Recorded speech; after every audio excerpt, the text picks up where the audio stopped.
JMC सम्पूर्णमा लुका 9 को 23 ले बताउँदछ कि whoever wants to be my disciple, यदि कोही मेरो चेला बन्न चाहन्छ भने उसले आफूलाई इन्कारोस्, let him deny themselves, let him or her deny themselves and take up their cross daily and follow me भनेको छ। उसले आफ्नो क्रुसलाई चाहिँ हरेक दिन बोकोस् र मलाई पछ्याओस् भनेको छ, आफूले आफूलाई चाहिँ इन्कार गरेर।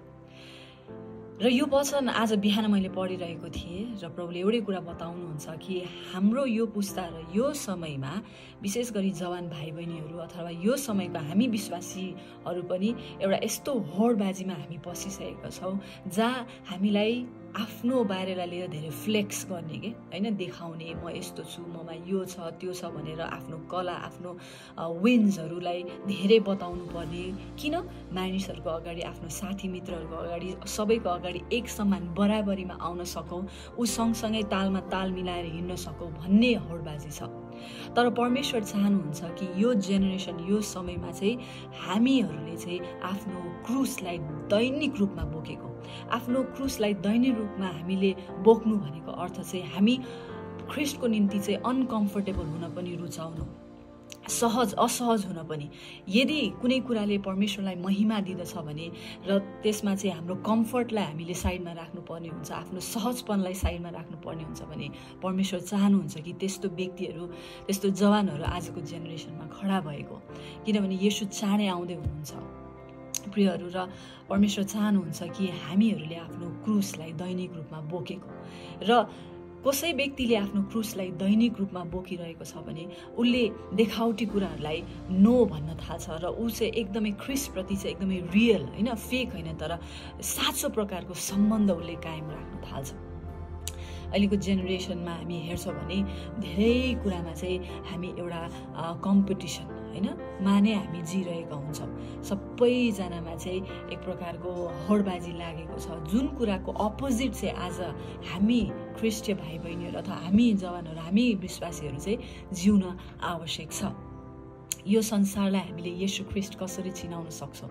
तब चिनाउन सक्छौँ जब हामीले आफ्नो क्रुसलाई निरन्तर रूपमा हामी बोक्छौँ है। तपाईहरूमा दान वरदानहरू, कलाहरू, तपाईँ मानिसहरूलाई सेवा दिन सक्ने यस्तो खुबीहरू तपाईँ हामीमा हुन्छ, तपाईँहरूमा छ भने ती कुराहरूलाई अगाडि सार्नुहोस्।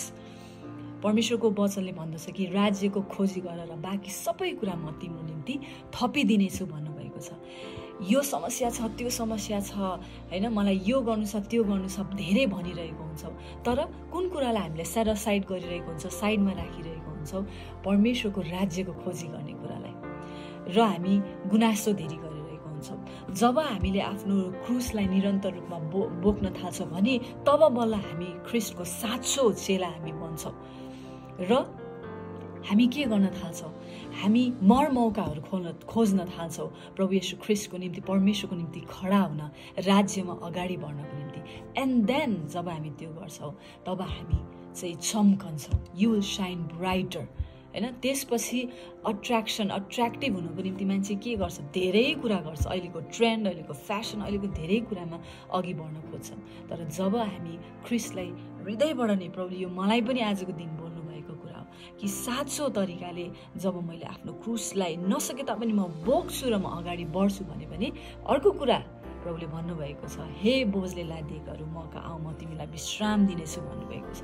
सो हामी मेन्टली, इमोसनली संसारको बोझहरू पनि हामीले लिइरहेको हुन्छ भने त्यसलाई हामीले लगेर प्रभुमा बिसाउनु पर्यो अनि परमेश्वरको त्यो क्रुसलाई, हाम्रो क्रुसलाई चाहिँ हामीले बोक्नु पर्यो, किनभने त्यो भार चाहिँ हलुको छ र परमेश्वर हाम्रो साथमा हुनुहुनेछ।